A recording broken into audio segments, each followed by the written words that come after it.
Los contenidos de los programas de opinión emitidos en este canal son responsabilidad de las personas que los expresan. Por lo tanto, no comprometen la línea editorial del canal. Teleamiga Internacional, transformando vidas.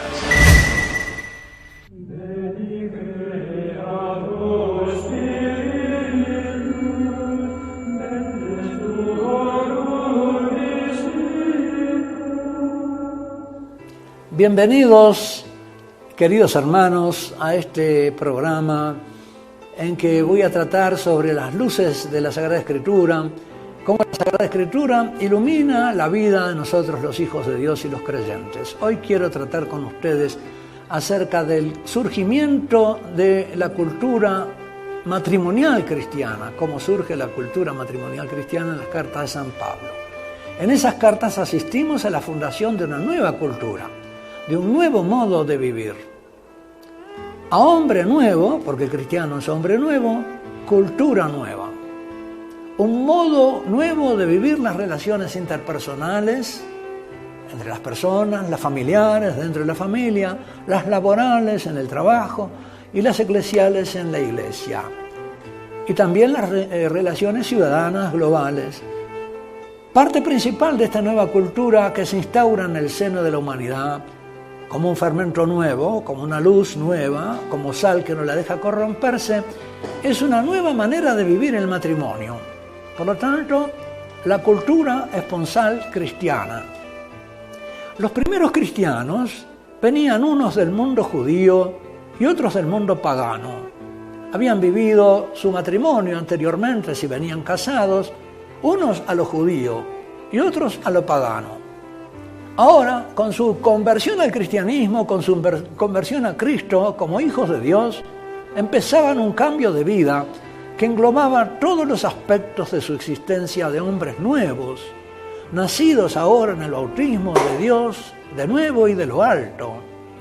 Una nueva doctrina acerca del cuerpo, de la sexualidad, una doctrina que funda una nueva manera de posicionarse frente a sí mismo, a la corporalidad propia y ajena, frente a la vida sexual, y entre tantos otros aspectos de este cambio radical de vida, que ya no iba a ser ni judío ni pagano, cómo vivir ahora el matrimonio a lo cristiano.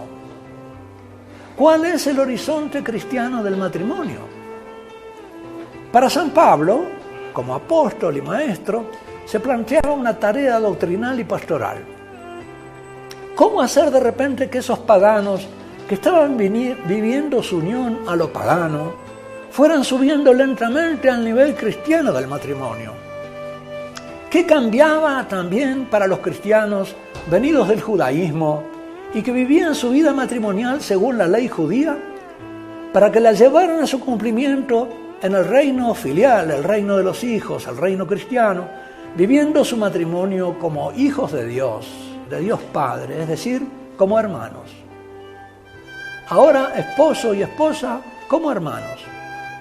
La común condición filial de los esposos cristianos introdujo entre ellos, entre otras novedades, una conciencia muy fuerte de fraternidad, es decir, de una filialidad común. Ella era hija de Dios, él era hija de Dios, eran por lo tanto hermanos ante Dios, respecto de Dios Padre y de su mutua condición de hermanos. Tanto es así, y quiero detenerme un poquito, hacer una pausa en la exposición para explicar algo. En la antigüedad, los cristianos fueron muy calumniados. Se decía de ellos que se reunían para comer carne humana y sangre humana, porque habían oído algo acerca de la Eucaristía. Y se decía también que se casaban entre hermanos. ¿Por qué? Que eran incestuosos, porque habían oído que los esposos cristianos se trataban de hermano y hermana. O sea que para aquellos fieles cristianos que estaban casados, era muy clara y estaba en el primer plano la condición de hijo de Dios del esposo, de hijo de Dios de la esposa. Se miraban como hijos de Dios, por lo tanto como hermanos. Dios los había destinado al uno y al otro a vivir como hermanos.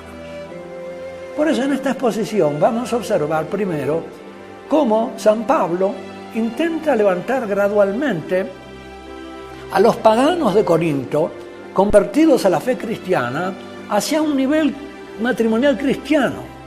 Pablo esboza un proceso con sus pasos definidos. A continuación, en esta serie de programas, consideraré la carta a los Gálatas, aunque San Pablo no se ocupa en esta carta del tema matrimonial. Sin embargo, en esta carta, al ocuparse de la antigua y de la nueva ley, marca netamente las diferencias entre una y otra. Y para ello recurre a la tipología de dos mujeres en la vida del patriarca Abraham: Agar, la esclava, y Sara, la libre. Esta tipología nos muestra dos modelos de relacionamiento varón-mujer. Uno interesado, el de Abraham con Agar, que se vale de la mujer como instrumento para obtener un hijo. Otro que ama a la esposa, aunque sea estéril, por sí misma, independientemente de toda otra prestación que la de la amistad. Y por fin nos detendremos a considerar el modelo esponsal de la carta a los Efesios. Allí expone San Pablo cuál es la meta mística de la caridad matrimonial cristiana, poniendo como modelo de esposo a Cristo y como modelo de esposa a la Iglesia. Los fieles de Éfeso fueron la comunidad más madura a la que pudo San Pablo exponerles explícitamente el modelo del matrimonio místico cristiano entre un hijo de Dios y una hija de Dios, entre un hombre nuevo y una mujer nueva.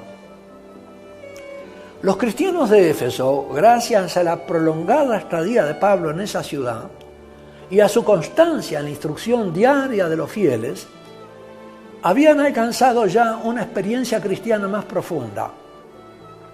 Los efesios podían alcanzar a vivir la gracia mística matrimonial cristiana en su plenitud. En efecto, el matrimonio cristiano es un nuevo tipo de matrimonio que puede llamarse con todo derecho matrimonio místico, donde la carne, sanada por la gracia de las heridas del pecado original, se convierte en sacramento eficaz de una unión corporal y espiritual de los esposos. Puede decirse que el matrimonio es un sacramento de sanación y de santificación. 3 lugares, por lo tanto, 3 situaciones, 3 etapas: Corinto, Gálatas, Efesios. 3 etapas de sanación y santificación matrimonial en un progreso. La primera carta a los Corintios y la dirigida a los Gálatas y a los Efesios reflejan como 3 situaciones sociales, culturales y religiosas, 3 coyunturas pastorales también distintas, a partir de las cuales es posible también observar o inferir situaciones matrimoniales distintas en cada uno de esos lugares. Pero no solamente eso. La comunidad de Corinto, la comunidad de Galacia y la comunidad de Éfeso, más allá de su relación, de su realidad histórica particular, simbolizan, a mi parecer, o representan de algún modo, de manera típica, 3 etapas de un proceso universal, válido para todos los tiempos, de evangelización y sanación matrimonial. Por la gracia de Dios, que partiendo del matrimonio bajo el signo de la carne herida por el pecado, eleva a los esposos hacia el nuevo matrimonio salvado y restaurado según el designio divino del principio.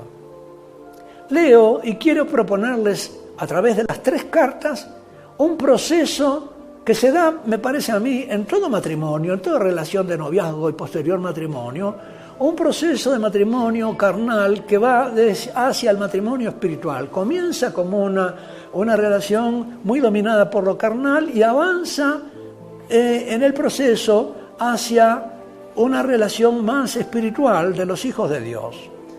Puede decirse que todo matrimonio real y concreto, de alguna manera u otra, está en alguna de esas 3 etapas y puede pasar de una a otra hasta alcanzar su modelo perfecto o quedarse en una de ellas. Puede quedarse en una actitud al tipo Corinto, en una actitud que es más bien dominada por la lujuria, o una actitud como la de Galacia, dominada por el intento de la dominación, o como la de Éfeso, imitando a Cristo y a la Iglesia. Tres etapas o actitudes despejan las etapas de un proceso de sanación por la gracia, de la interrelación esponcial humana, y nos permiten observar los pasos por los cuales esa nueva cultura del matrimonio eleva a los esposos cristianos a una meta mística.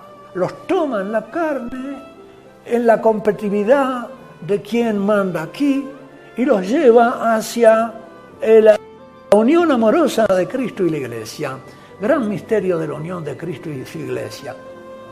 Y abro aquí un paréntesis para hacer notar que ese nuevo modelo esponsal, cuyo surgimiento observamos a través de las cartas de San Pablo, se fue haciendo también cultura social a lo largo de la historia de la nación santa de los hijos de Dios, la Madre Iglesia Católica, y dio a luz en la historia un nuevo tipo de varón y un nuevo tipo de mujer. Y por lo tanto se estableció a partir de entonces, y fue creciendo a lo largo de los siglos, un nuevo tipo de matrimonio. Me refiero al caballero y a la dama. Y no solamente los nobles, sino todos. Estos dos arquetipos humanos constituyeron dos modelos e ideales, aún para los más humildes y sencillos, no solo para los nobles. Ellos pueblan durante siglos el imaginario de generaciones y generaciones de católicos que desde niños escucharon los cuentos de príncipes y princesas y se vieron a sí mismos reflejados en esos modelos de nobleza del alma que lucha con dragones malvados, que son la serpiente, y brujas, sus servidoras, brujas malas, y vive entre hadas buenas y hadas hermosas, pero perversas. En efecto, en el mundo católico, sobre todo a lo largo de la Edad Media, fue surgiendo ese nuevo tipo de hombre y mujer que fueron el caballero y la dama. El caballero y la dama son una creación católica contra la cual reaccionaría después la cultura posmoderna, iluminada.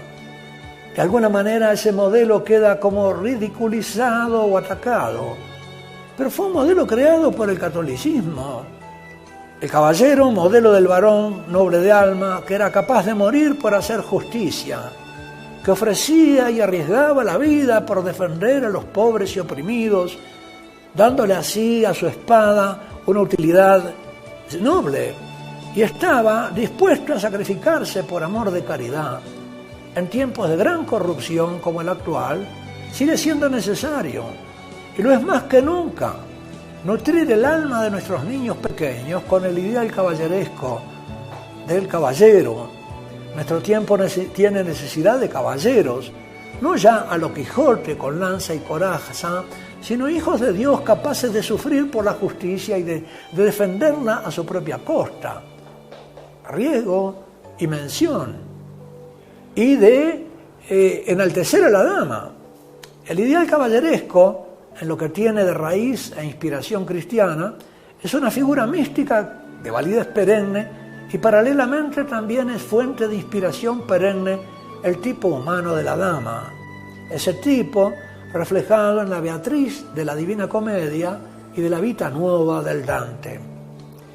Parece superfluo señalar aquí que ese modelo se encuentra hoy amenazado de olvido entre nosotros, combatido por la corrupción violenta, la irrupción de la anticultura. El modelo cristiano está hoy en regresión, en un franco receso y retroceso, desaparición diría, hasta el punto en que es lícito preguntarse si las charlas de preparación al matrimonio, tal como por lo general se practican hoy, bastan a paliar los efectos desastrosos del embate del mundo ateo contra esta visión cristiana. Cierro aquí el paréntesis y vuelvo a la Sagrada Escritura. Me ocuparé entonces ahora de Corinto, el matrimonio en Corinto bajo el signo de la lujuria. Vamos a ir a los comienzos mismos del surgimiento de la cultura del matrimonio cristiano. Voy a hacer una pausa aquí para indicarles el lugar de la Sagrada Escritura donde me voy a mover. Si toman ustedes la primera carta a los Corintios, ya en el capítulo 5, San Pablo empieza a tratar de la corrupción sexual que hay en Corinto. Sigue en el capítulo 6 con ese tema, y en el capítulo 7 allí vamos a encontrar más adelante, ténganlos marcados, los fundamentos de Pablo para el matrimonio cristiano en Corinto. Y empezamos entonces por esa primera carta a los Corintios. ¿Qué se encuentra Pablo en la ciudad de Corinto? ¿Cómo era esa ciudad? ¿En qué mundo vivían esos cristianos? Era una ciudad muy rica. Tenía 2 puertos porque estaba situada junto al istmo de Corinto, una estrecha lengua de tierra que comunica la provincia continental de Macedonia con la península griega. A ambos lados del istmo de Corinto, los puertos acogían a las naves que llegaban navegando por ambos golfos, y en Corinto confluían los 2 golfos y las vías navieras de las rutas terrestres. Todos los caminos que bajaban de Macedonia hacia la península griega pasaban por el istmo de Corinto, por esa estrecha lengua de tierra. Y de un puerto al otro se trasegaban las mercaderías a través de unos kilómetros por tierra y se cargaban de nuevo en otra nave en el puerto del otro golfo, o incluso a veces se pasaban las naves enteras sobre un camino de rodillos de madera. Comercio y servicios portuarios y de astillero le daban a Corinto una vida pujante y comercial, como esos puertos ricos que hay en el mundo, y también artesanal. Había pues en Corinto marineros, artesanos, comerciantes de todo el mundo, pero no solo era un centro portuario y comercial, sino que era también un afamado centro religioso, con lo cual se acrecentaba singularmente su pujanza económica por la renta de los templos y el turismo religioso. La Acrópolis de Corinto, Acrópolis quiere decir un cerro elevado, un cerro que se levanta abruptamente como 500 metros al lado de la ciudad, estaba coronado de templos imponentes, como sucede en la Acrópolis de Atenas y en otras ciudades griegas. El Acrocorinto, el Corinto elevado, contaba con muchos templos, uno de la diosa Juno, la esposa de Júpiter, y otros, pero el más importante, el más famoso para el templo, era el templo de Venus, Afrodita, la diosa del amor erótico. En la antigua religión griega había distintos tipos de deidades femeninas de la sexualidad que venían a Corinto en peregrinación al templo de la diosa Venus desde todas las comarcas del mundo griego y romano. Comprar una esclava hermosa y traerla desde un rincón lejano para ofrendarla a la diosa Afrodita como servidora del culto sexual en su templo, del culto que se le brindaba sobre su montaña, ofrecerla como un exvoto humano era considerado como un acto de piedad que cumplían los varones pudientes de la época. Imaginémonos ahora por un momento lo que era entrar a evangelizar una ciudad así, que estaba a la sombra de este santuario de la lujuria, donde la sexualidad no solo estaba dominando como domina actualmente en nuestro mundo erotizado, cada vez más erotizado por la televisión, internet, la industria de la pornografía, sino que estaba además sacralizada, prestigiada por una aureola divina, donde además, como sucedía en los templos griegos, lo sagrado funcionaba como el motor de una empresa económica poderosa, y por lo tanto, como sucede también hoy con las divinas multinacionales, intocable. Corinto era pues un lugar en que se iba en peregrinación a celebrar el culto del sexo. Se iba en peregrinación a Corinto al templo de una diosa. Eran peregrinaciones eróticas y sexuales. Pensemos en los lugares de turismo sexual de nuestro mundo actual. Las Vegas, Tailandia, paraíso de la prostitución infantil. Sí, pero revestidos de un prestigio religioso, mucho más que lo actual, mucho más difícil para Pablo. En ese mundo así de erotizado, Pablo va a evangelizar, a competir con la religión de Afrodita, con un cortejo de divinidades griegas. Y ahí va a decirles a los corintios: ¿no sabéis acaso que los injustos no heredarán el reino de Dios? Es decir, la condición de hijos de Dios. No os engañéis, ni los impuros, ni los idólatras, ni los adúlteros, ni los afeminados, ni los homosexuales, ni ladrones, ni avaros, ni borrachos, ni ultrajadores, ni explotadores, todo eso abundaba en Corinto, heredarán el reino de Dios, es decir, serán hijos. Y tales fuisteis algunos de vosotros. Pero habéis sido lavados, habéis sido santificados, habéis sido justificados, hechos justos a los ojos de Dios, en el nombre del Señor Jesucristo y en el Espíritu de nuestro Dios. Y ahí el Evangelio en esa ciudad de fornicarios, incultos, etcétera, como él acaba de enumerar, tiene más éxito, San Pablo, que en la Atenas sofisticada y soberbia, de donde venía, ciudad universitaria de gente inteligente. En Atenas, después de escuchar a San Pablo, por pura curiosidad, le dijeron cortésmente, ya te escucharemos otra vez. Pienso que en Corinto, a diferencia de Atenas, alguna gente había tocado tanto fondo en los abismos de los vicios y de las pasiones satisfechas sin límites, que al fin, huyendo de tanto sinsentido, se abría hambrienta a lo espiritual. En algunos hombres que no están completamente endurecidos cuando todavía no se han entregado voluntariamente a sus propios demonios, perdura un fondo sano. Pudieron desviarse inducidos por el mundo que los rodea a compartir las desviaciones públicas, pero en el fondo se encuentran insatisfechos con el drama de su desviación.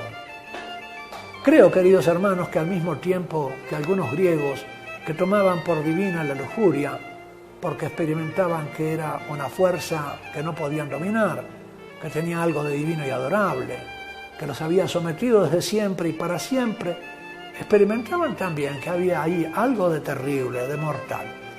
Y en el próximo episodio o capítulo de esta serie, veremos entonces cómo San Pablo se las arregla para predicar aquí la pureza cristiana y establecer aquí un matrimonio santo en medio de una sociedad tan corrupta.